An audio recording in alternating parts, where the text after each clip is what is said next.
ना होगा, और अगर सब मिलकर कोशिश करें तो रास्ता निकल सकता है। राजू के चेहरे पर एक उम्मीद की किरण जागती है। हाँ बाबा जी, अगर सब मिलकर काम करें तो हम पानी ढूंढ सकते हैं। हमने पहले कभी यह कोशिश ही नहीं की। लेकिन इतनी कठिन जमीन में नया कुआं खोदना आसान नहीं। मुश्किल जरूर है, नामुमकिन नहीं।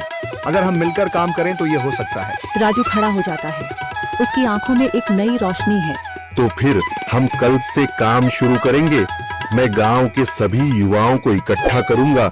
हम मिलकर नया कुआं खोदेंगे। यह कहते हुए वह शामू के साथ गांव के दूसरे युवाओं को बुलाने के लिए निकल पड़ता है।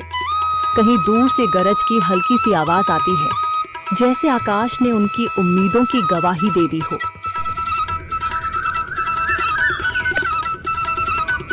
अगली सुबह राजू और शामू गांव के युवाओं को इकट्ठा करने निकल पड़े। चौधरी महेश की हवेली के सामने एक भीड़ जमा है। बाबा जी, संदरी, गांव के कुछ बुजुर्ग और किसान सभी मौजूद हैं।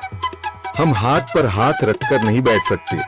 अगर अल्लाह ने हमें हिम्मत दी है तो हमें खुद पानी के लिए मेहनत करनी होगी। हम एक नया कुआं खोदेंगे। लेकिन राजू, क्या हमें यकीन है कि वहाँ पानी मिलेगा? बेटा, पानी जमीन के अंदर होता है, बस सही जगह खोदने की जरूरत है।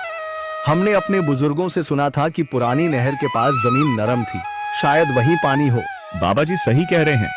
अगर तुम सब यह काम करने के लिए तैयार हो तो मैं अपने कुछ मजदूर भेज सकता हूँ। धन्यवाद चौधरी जी, लेकिन हम सब खुद भी मेहनत करेंगे। यह हमारे गांव के अस्तित्व की लड़ाई है। संदरी, जो अब तक चुप थी, आगे बढ़ती है। हम औरतें भी पीछे नहीं रहेंगी। हम पानी लाने की व्यवस्था करेंगी, खाना बनाएंगी, ताकि तुम सब आराम से काम कर सको।